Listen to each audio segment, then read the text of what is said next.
Good day, students. Welcome to part 5 of the AP Calc multiple choice practice. For 1969, we're going to be going over questions 21 to 25. All right, let's go ahead and take a look at question 21. It says, at x equals 0, which of the following is true of the function f defined by f of x equals x squared plus e to the negative 2x? So is it increasing, decreasing, discontinuous? Does it have a relative max or a relative mean? Well, let's say what um, causes all these to happen, and then we can be able to identify what the correct answer is. All right. So when f is increasing, that happens when if f prime is greater than 0, or we can say another way to say this, f prime is positive. Okay. If f prime is positive or greater than 0, that implies that f will be increasing. Okay. How about when f is decreasing? F is decreasing whenever f prime, the derivative, is less than 0, or you can say when the derivative is negative, then that implies that the function is going to be decreasing on that interval. Okay. And whenever f has a discontinuity, the derivative f prime does not exist. Okay. Does not exist. That's one of the cases where the derivative fails, because if there's a discontinuity, you're going to have a tangent line on that point. F has a relative maximum. For f to have a relative maximum, the derivative f prime is going to be equal to 0, and the second derivative is going to be um, greater than 0 or positive. And when the second derivative is greater than 0, we have a special kind of concavity. When it's greater than 0, the um, f is going to be, that implies that f is going to be concave up. All right, when you have an upward facing concavity and the first derivative is 0, at that point, guess what? You have a minimum, right? You have a minimum. Okay? All right, and then you have a relative maximum. When you have a relative maximum, the first derivative is equal to 0, like the minimum. And also the second derivative is going to be less than 0 or negative in this case. When the second derivative is less than 0 or negative, that means that f is going to be concave down, a downward facing concavity. When you have a downward facing concavity, what is the extrema? What does it look like? This is going to be a maximum. Okay? All right, so let's look at this situation first. We look at for the first derivative. If it doesn't exist, then it's c. If it's negative, then it's b. If it's positive, then it's a.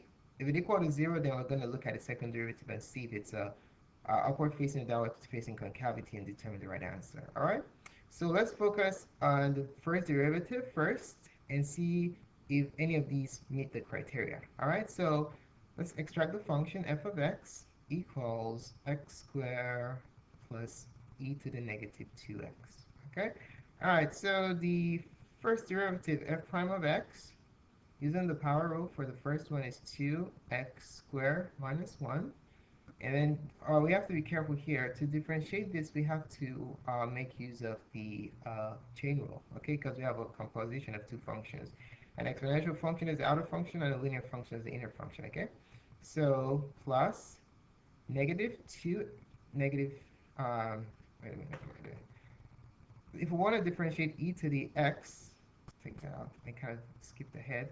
The derivative of e to the x is just e to the x, so we're going to have, for the outer function, going to be e to the negative 2x. And then when you differentiate the inner function, derivative of 2x is negative 2, like that. Okay? All right, let's simplify that. We have f prime of x equals 2x, 2 minus 1 is 1, minus 2e to the negative 2x. Okay? So we're looking for this sign of f prime at x equals 0. So what on earth is f prime of 0? Is it positive, negative, or 0? Or does it not exist? Okay? So let's plug in 0 into the derivative. We have 2 times 0 minus 2e to the 2 times 0. And then that's 2 times 0 is 0. We're going to have negative 2e to the negative 2 times 0 is 0. So it's going to be negative 2. E to the 0 is 1. All right, so all I care about mainly is the sign. So if you look at this situation, f prime of 0 is less than 0 or negative, right? So if it's less than 0, guess what? That means the function f is decreasing at that point. All right, so our answer is going to be option letter B. Option letter B. Okay, so there you have it. All right, let's take a look at question number 22, sorry. So we're gonna find we have to find the derivative of a natural logarithm of e to the 2x. All right, there are two ways we can do this. I'll show you the long way of doing this first, and then I'll show you the shortcut, okay? So method one, I just want to use this as an opportunity to have you review the process of the chain rule. All right, so let's go ahead and take a look at this. All right, method one. Okay, so for method one, we're looking for the derivative of natural logarithm of e to the 2x. So I'm going to write it like this. The derivative d dx of the natural logarithm of e to the 2x. Okay? Alright, notice how I color-coded it. I did that for a reason because we're going to be differentiating three functions. This is a composition of the natural logarithm, exponential, and linear functions, okay? So we're going to be doing the chain rule 3 times, okay? So before I start differentiating using the chain rule, let's just go over what the derivative of these three functions are real quick. We know that d dx of the natural logarithm of x is 1 over x. And then we know that d dx of e to the x is e to the x. E to the x is its own derivative. And we also know that the derivative of the linear function 2x is also not derivative 2 to the x. The derivative of 2x is, using the power rule, is simply 2. Okay? So we're going to be doing carrying out these three derivatives when we're differentiating this function. All right, so let's go ahead and differentiate this. Starting from the outer function, the derivative of ln e to the 2x is going to be 1 over x. But instead of 1 over x, the x is the input function of the natural logarithmic function, which is e to the 2x. So it's going to be 1 over e to the 2x. All right, now we're done with the outermost function. Now we're going to move on to the second function, which is e to the 2x. The derivative of e to the x is e to the x, all right? So it's going to be times e to the, instead of x, the input function is 2 to the x here, so it's just going to be e to the 2x, all right? Now the last but not the least is the innermost function, which is 2x. The derivative of 2x is simply 2, all right? It's not a composite function, so we just write down what its derivative is, so it's times 2. All right, so we multiply this. We see that these two divide out. E to the 2x goes here 1, e to the 2x goes here 1. Your final answer is simply 2. Okay?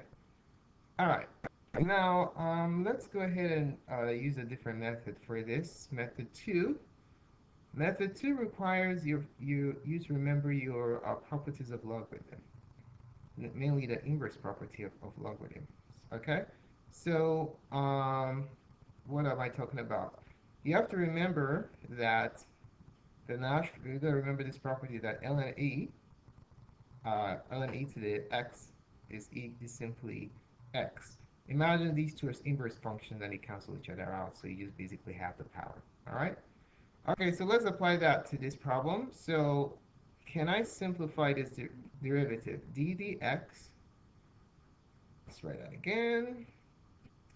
The derivative of the natural logarithm of e to the 2x. Notice that we have the natural logarithm and e inverse functions next to each other, so they basically neutralize each other out. And we're left with 2x. So this problem is actually the same thing as the derivative of 2x.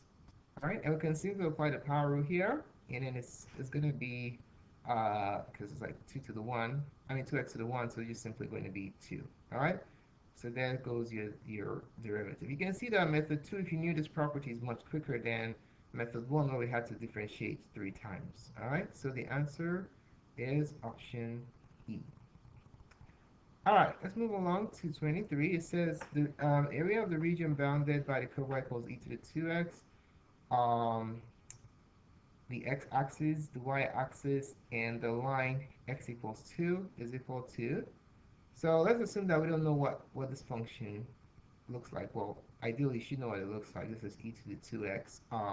So let's go ahead and sketch it, make a sketch. You do not necessarily have to know what this function looks like, but it's good for you to memorize your family of functions and know what the exponential function looks like. So the exponential function looks something like this. So what we're doing in this problem is we're going from the we're going from the y-axis. We're bounded by the y-axis to the left. You know the y-axis is an x line, right? And this y-axis is x equals 0. That is our lower limit of integration. All the way to x equals 2. Let's just call this 2. Okay, so we have this line right here. From here to here, x equals 2. That's going to be our upper limit of integration.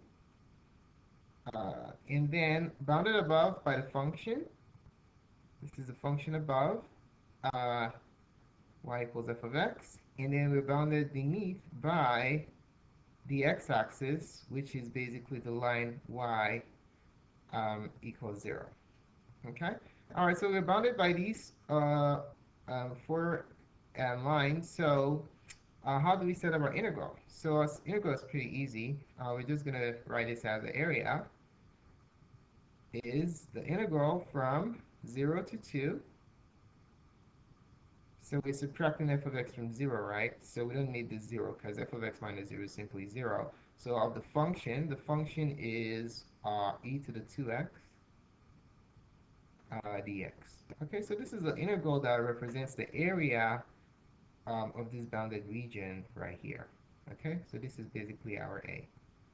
Okay, now let's evaluate this integral, and that'll be the value of our area. So let's see, what do we have here? This is a composite function we're integrating, okay? So we have to be careful. If it were just e to the x, that'll be straightforward. So this is a composite function. And one strategy that works for composite functions is the use substitution method. If you differentiate the inner function, do you end up with a multiple of dx? The answer is yes, because when you differentiate the inner function, you get 2 dx, right? And then that's just simply half of this. All right, so since that works, I can use the use substitution method here.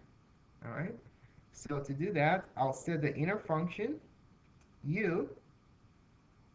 I'm going to set it to u, okay, u to the 2x. Why? Because I know if I differentiate this, I can express the u as a multiple of dx. I'll show you what that is in a minute. So since I know what u is, to substitute for 2x, and what is dx going to be? Differentiate both sides, du is simply going to be 2dx. Okay? I need dx by itself so I can make a nice substitution. You notice that du is twice dx, a multiple. That's exactly what I wanted. So to do that, just divide both sides by 2, and then you have dx is basically du over 2. All right? Now let's also change our limits of integration since we know these are x values and we're working with u here. So our upper limit, when x is equal to 0, let's start with the lower limit first. That implies that u is going to be 2 times 0, which is 0. Okay?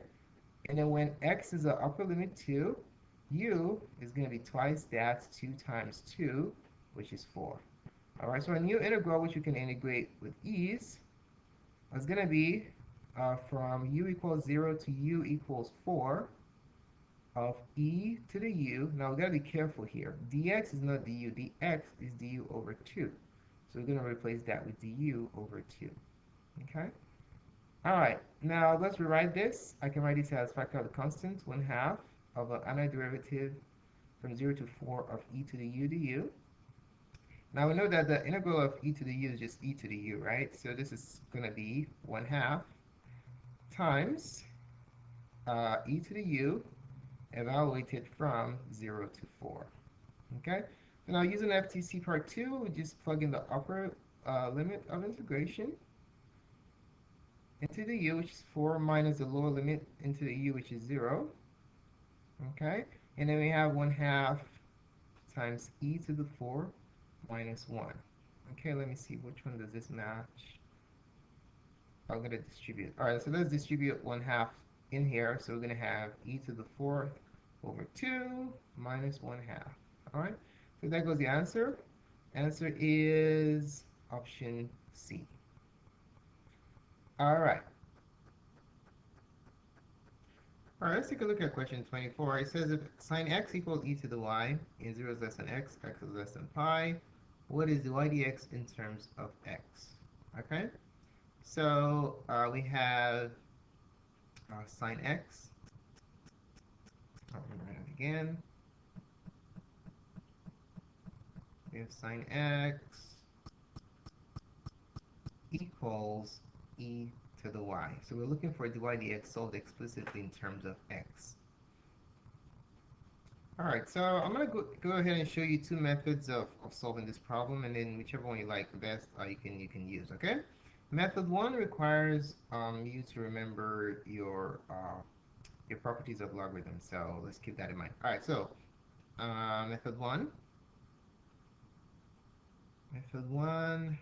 we want to find dy dx solved explicitly in terms of x. So we have sine x equals e to the y. So how about I solve for y first? All right. In this case, in method one, I'm going to differentiate an explicit function, whereas in method two, I'm going to differentiate an implicitly defined function. All right. All right. So since I can solve for y here, I'm going to use my properties of logarithm to isolate y. I know that the inverse of e is ln e, so I'm going to take the natural logarithm of both sides. So the natural logarithm of sine x equals the natural logarithm of e to the y. Okay. All right. So on the right side, ln and e cancel each other out. So I am going to be left with y equals the natural logarithm of sine x. Okay. What are we looking for? We're looking for dy dx, right? So let's go ahead and differentiate this. Remember, this is a composite function. We have an outer function of ln and an inner function of sine x, so we're going to have to use a chain rule here. All right, we differentiate the outer, keeping the inner fixed, and then we differentiate the inner. All right, so dy dx is going to be the derivative of ln x is 1 over x, so it's going to be 1 over x. In this case, is sine x. And then the derivative of sine is cosine x. Okay?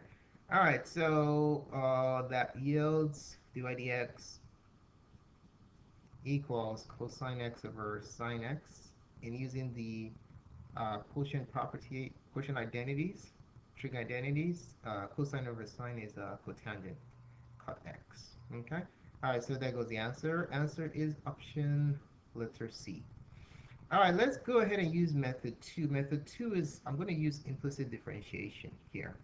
All right, and then I'm going to make a substitution to make the result something that's explicitly solved in terms of x. All right, so so we have sine x equals e to the y. So let me just differentiate both sides. So I'm going to go d dx of sine x, and I'm also going to go do d dx of e to the y. All right, differentiate both sides with respect to x. All right, so on the left side, derivative of sine x is cosine x.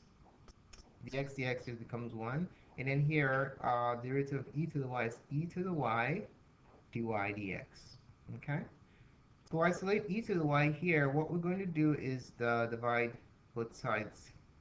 To isolate dy dx, we divide both sides by e to the y. So we're going to have dy dx equals cosine x over e to the y. Okay? All right, now check this out though. We know that e to the y is equal to sine x, so I can make a substitution here. So I can write it as dy dx equals cosine x. So instead of e to the y, I can write it as sine x, because the original problem told me that sine x is equal to e to the y. All right, so I have the derivative solved explicitly in terms of x, because we have only x on one side of the equation and dy dx on the other side. So now using the quotient property of identities, I can just write this as cotangent x. All right, so that you have the same answer. So any method you like, you can use, you get the same result. All right, so the answer is option C. All right, now let's go ahead and take a look at the last question. Question 25. It says a region in the plane is bounded by the graph of y equals 1 over x, the x-axis, the line x equals m, and the line x equals 2m where m is greater than 0. And the area of this region is independent of m, increases as m increases, decreases as m increases, decreases as m increases when m is less than 1/2, and increases as m increases when m is greater than 1/2, increases as m increases when m is less than 1/2, and decreases as m increases when m is greater than 1/2. Okay? So how about we just go ahead, sketch the situation, and evaluate the integral. Look at the integral first, and then we'll look the behavior of the function. The resultant integral will be basically what will tell us how m behaves at different points. Okay? All right, so let's go ahead and sketch the situation. We have the parent rational function 1 over x. We're focused when m is greater than 0. So let me just sketch a portion of the graph right here. All right, so let's say the lower limit of integration is m, so the lower limit, and then the upper limit is 2m. Okay, so we're going from m to 2m. All right, so let's write that down. So we have m into m. So we're focusing on the behavior of this region, this area right here, as m changes, okay? So what is this? What is this area right here? It's basically an integral, right? A definite integral from m to 2m, where the function is 1 over x, okay? So we're going to be integrating 1 over x dx from m to 2m, okay? And then we'll just then focus on our resultant function and see how it behaves when m changes on different areas of the domain, all right? All right, so let's evaluate this integral. So we're going to have the integral of 1 over x. This is basically the natural logarithm of the absolute value of x. And we're evaluating this from m to 2m, okay? From m to 2m. All right, well, but we're told that m is positive in this case. M is greater than 0, so we're just going to focus, this is going to become positive, so we're going to have, what are we going to have? We're going to have the natural logarithm. This would be the natural logarithm of x. We don't care about the negative area, from m to 2m. All right? Okay, let's plug this in using FTC part 2. Doing that, we're going to have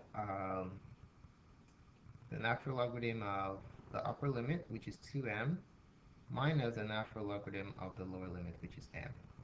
Now, using the quotient property of logarithms, this can be combined into a single logarithm, okay? Remember, when you have, let me write this, the rule on the side. If you have ln x minus ln y, it's the same thing as the natural logarithm of x over y. This is a quotient property of logarithms, okay?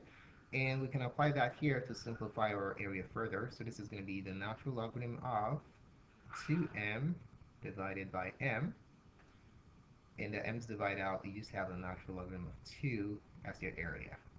Okay? So when m changes all over the place, how does that affect this? We notice that there's no m in this result, so guess what? On the area is independent of m. Okay? Is independent of m because there is no m in the area in the final result. Okay? All right, so that means that our final answer is option A. So there you have it. So thanks so much for taking the time to watch this presentation. You can feel free to subscribe to my channel by clicking up here, and you can click like if you like this video. And please post the comments to let me know what you think about this presentation. More clips can be found on mathgurserve.com. Thanks again, and have a wonderful day.